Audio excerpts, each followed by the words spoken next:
আসসালামু আলাইকুম। সবাই কেমন আছেন? আজকে একটি ফোনের কাজ নিয়ে আসলাম। এটি হচ্ছে খুলনা পাইকগাছা থেকে এক ভাই এর আগে ফোন পাঠিয়েছিল। সেই ফোনটি এখন টুঙ্গী থেকে পাঠিয়েছেন।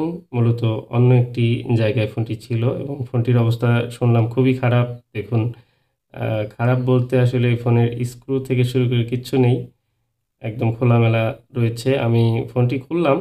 খুলে মাদারবোর্ডটি চেক করব। আর এই ফোন কোনো এক সময় আমি রিপেয়ার করেছিলাম। কিন্তু এরপর অন্য কোথাও রিপেয়ার করতে দিয়েছিল। ফোনের কন্ডিশনটি দেখব আগে। তো ফোনের কন্ডিশন হচ্ছে এই ফোনটি হয়তো নেটওয়ার্ক সেকশনেও কাজ করা দেখতে পাচ্ছি।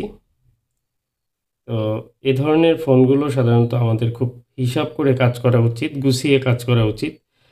দেখুন, এই ফোনের RAM, CPU এগুলো তো রিভলভ করাই আছে। কিন্তু ফোনটা লিকুইড ড্যামেজ ছিল এবং আপনারা দেখতে পাচ্ছেন যে এখানে প্রচুর পরিমাণে কাজ করা, মানে বিভিন্ন ক্যাপাসিটর রিমুভ করা এবং নেটওয়ার্ক রিলেটেড যে প্রবলেমগুলো হয়, সেই প্রবলেমগুলো সম্ভবত এই ফোনটিতে ছিল। যে কারণে নেটওয়ার্কের উপরের যে ঢাকনাটি কভার সেটি খুলেছে এবং কি নেটওয়ার্কের যে প্রবলেমগুলো যেসব জায়গায় হয় সেসব জায়গার টিনগুলো কাটা হয়েছে বা খোলা হয়েছে। তো আমি প্রথমে আগে দেখব যে RAM, CPU টি রিমুভ করে দেখব এই দুটির কন্ডিশন কেমন রয়েছে। তো এই দুটি কন্ডিশন ভালোই রয়েছে এবং কি সিপিইউর নিচের বলগুলোও ঠিকঠাক রয়েছে। আমি এগুলো পরিষ্কার করে নেব এবং মাদারবোর্ডটি আসলে রান হওয়ার মতো কিনা সেটা দেখব।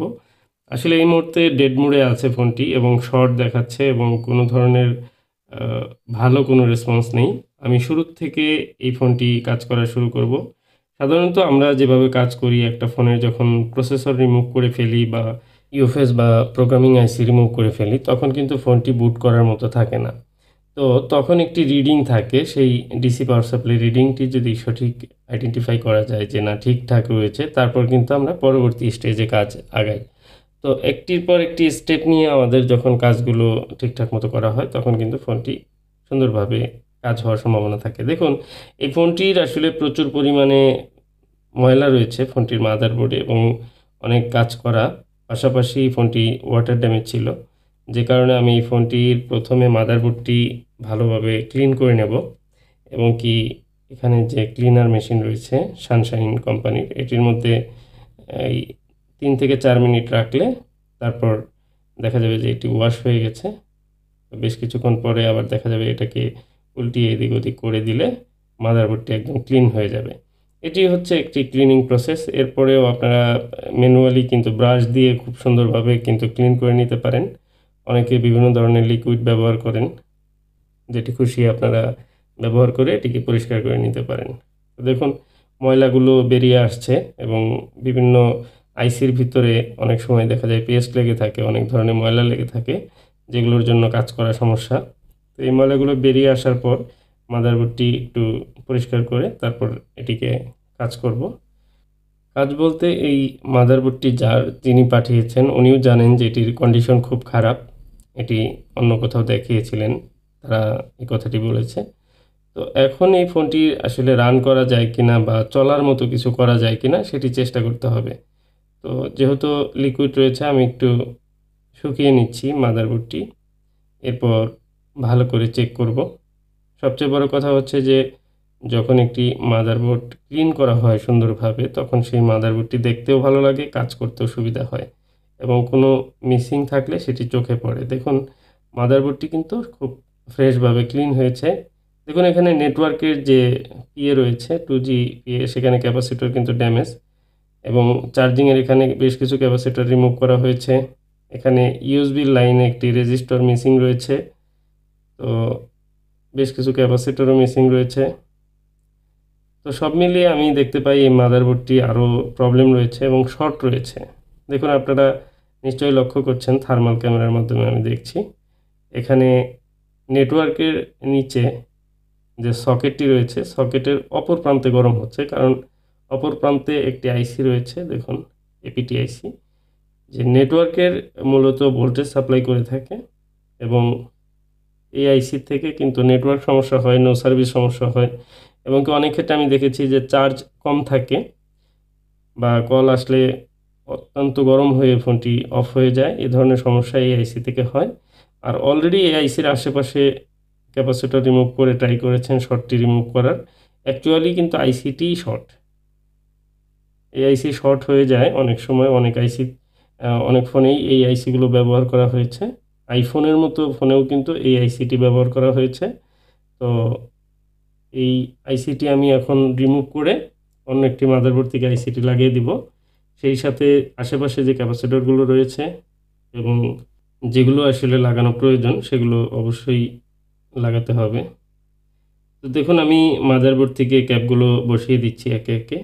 এরকম ছোটোখাটো অনেক পার্টস অনেক সময় আছে যে শর্ট হলে, একটি আইসি শর্ট হলে একের পর এক পার্টসগুলো রিমুভ করতে থাকেন, অনেকেই রিমুভ করেন এভাবে। তো আমরা অনেক মাদারবোর্ড পেয়ে থাকি যেগুলো কাজ করা থাকে, সেগুলোতে এরকম পাই। তো আসলে পার্টস রিমুভ করার ক্ষেত্রে আপনি ভালো একটি পার্টস কেন রিমুভ করবেন, আর রিমুভ করার কিছু কৌশল রয়েছে। আপনি একটি পার্টস যদি পরিমাপ করতে পারেন এবং সেটি তাহলে ভালো আছে না খারাপ আছে সেটি জেনে আপনাকে রিমুভ করার প্রয়োজন হবে না। অনেক সময় আমরা লাইন থেকে আলাদা করে সেটিকে মেজারমেন্ট করে আবার ভালো থাকলে সেখানে বসিয়ে দিই, এভাবেও কাজ করা যেতে পারে। তো কাজ আসলে যতটা সুন্দরভাবে করা যায় নিজের মতো করে এটিই ভালো। আর অনলাইনে কাজ করার সুবাদে আমার যে অভিজ্ঞতাটা হয়েছে সেটা হচ্ছে যে মানুষ দেখুক আর না দেখুক, আমি আমার নিজের জায়গা থেকে যত্নশীল হয়ে কাজ করার চেষ্টা করি যতটা সম্ভব আর কি। তো আন্তরিকতার সাথে কাজ করার চেষ্টা করি এবং কি ভিডিও যেহেতু চলে এখানেও একটি বিষয় রয়েছে যে এটি একটি ডকুমেন্ট। আমার নিজের কাছেই কোনো ভুল হলে নিজের খারাপ লাগে, এই জন্য আমি চেষ্টা করি যে সুন্দরভাবে কাজগুলো করার। এখান থেকে অনেক কিছুই নিজের জন্য পরিবর্তনশীল হওয়ার সুযোগ রয়েছে। তো আরেকটি বিষয় হচ্ছে যে ক্লায়েন্ট সামনে থাকুক বা না থাকুক, সবসময় নিজের যেটা উচিত সেটা করা উচিত। এক কথায় ন্যায় অন্যায় বিষয়টা সবসময় মেজারমেন্ট করে চলা উচিত। কারণ আমার কাছে প্রচুর মাদারবোর্ড আসে, যে মাদারবোর্ডটি এই মুহূর্তে কাজ করছে এর চেয়ে অনেক ভালো কন্ডিশনের মাদারবোর্ডও কিন্তু দেখা যায় যে আমার কাছে স্ক্র্যাপ হিসাবে পড়ে আছে, যেগুলো শুধু মেজারমেন্টের জন্য কাজ করে থাকি। তো আসলে প্রত্যেকের আমানত আমাদের কাছে থাকে এবং কি সেই আমানতগুলো চেষ্টা করি যতটুকু সম্ভব আর কি খুব যত্নশীলতার সাথে রক্ষা করার। তো এখন যে বিষয়টি হচ্ছে আমি চেক করব যে মাদারবোর্ডটি শর্ট রয়েছে কিনা। আমার যেহেতু এখনও সিপিইউ র্যাম কিছুই লাগানো নেই, এই ফোনটির রিডিং এবং শর্ট চেক করতে হবে। আমি কিন্তু দেখিয়েছিলাম থার্মাল ক্যামেরায় যে শর্ট রয়েছে, অটোমেটিক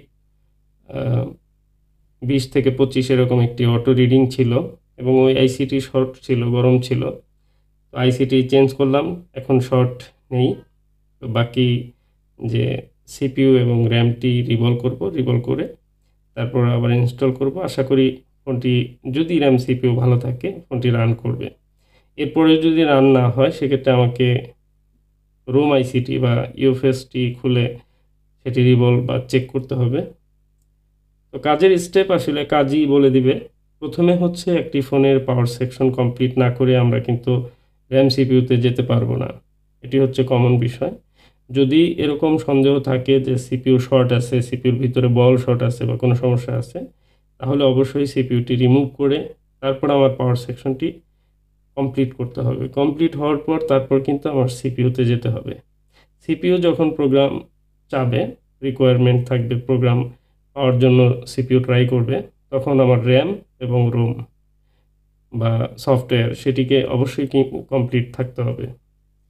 তো প্রত্যেকটা ধাপ আছে, আলাদা আলাদা ধাপে আমরা যখন কাজে একের পর এক করব তখন কিন্তু এই বিষয়গুলো ক্লিয়ার হবে।